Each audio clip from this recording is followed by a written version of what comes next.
So dito guys, oh, dati singil muna bago pasok. Ngayon, hindi na. Parking muna bago pasok. Ah, maganda na siya. Oh. Ayan yung ano, pinagawa nilang bago. Ayun. Oh, yung pilahan.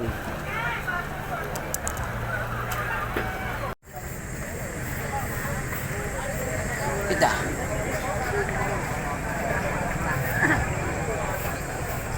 Dami pa rin.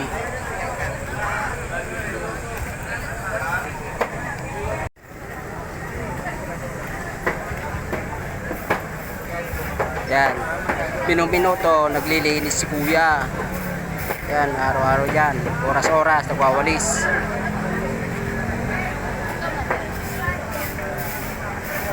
So tignan nyo, oh, hindi nila pinutol yung kahoy. Nilusot lang nila. Yan. Nice. Hindi sila nagputol ng kahoy. Ito. Hindi na nila pinutol yung sanga. Eh, dami pa rin nakapila.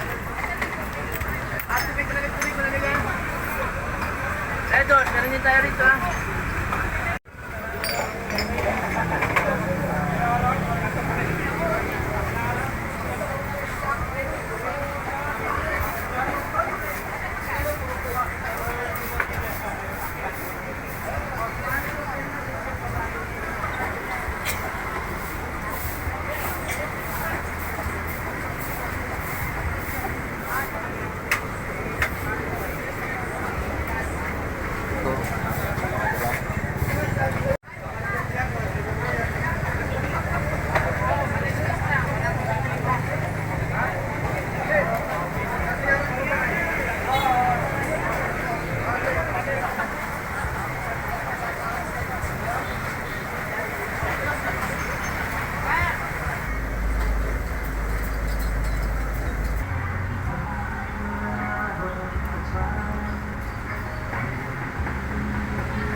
So dyan guys, dati pagpasok pa lang sinisingil ka na ng 20. Tignan mo yan. Yan.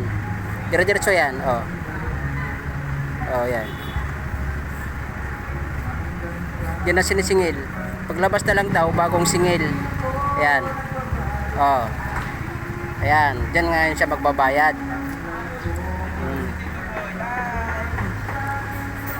May tropa. Tito Boy. Tito Boy daw, oo.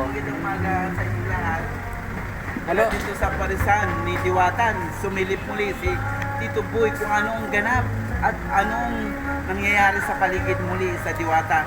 At inaalam ko na nag-makeover na yung bagong pwesto ni Oo nga po, Diwata. tignan mo. Oh. So guys, may katanungan kayo dyan. Lahat po, wala. Ano namang masasabi mo sa ginawa ni Diwata na, ayan. Ayan, yan na nga. Ayan oh, ayan. Ayan, marami kasi nagtatanong, nag-level up na nga itong sa pwesto ni Diwata.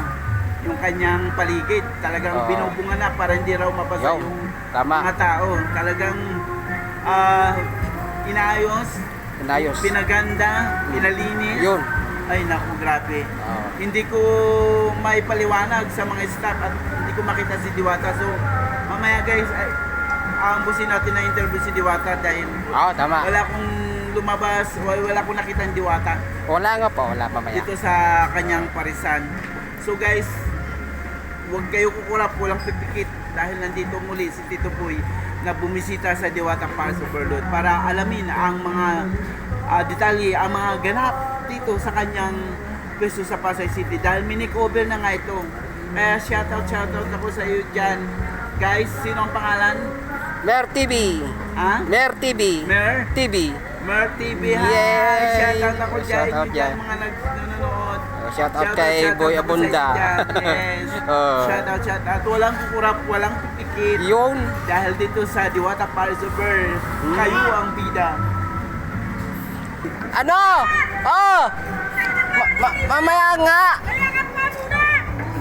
Oo.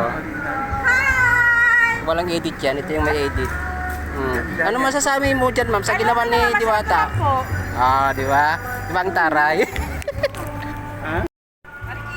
Ayan, tatrabaho sa US Embassy. Kaya pala malapit. Kaya tapos, ayan guys, Ayan, sumilip sila dito sa Diwata Palace Overload para masaksihan yung mga kaganapan dito. So, ayan guys, tuwan-tuwa sila sa bagong pisto sa Diwata Palace Overload para alamin yung mga ganap dito sa Diwata Palace Overload. Saan ba kayo galing? Marikina! Marikina si mama. Mara-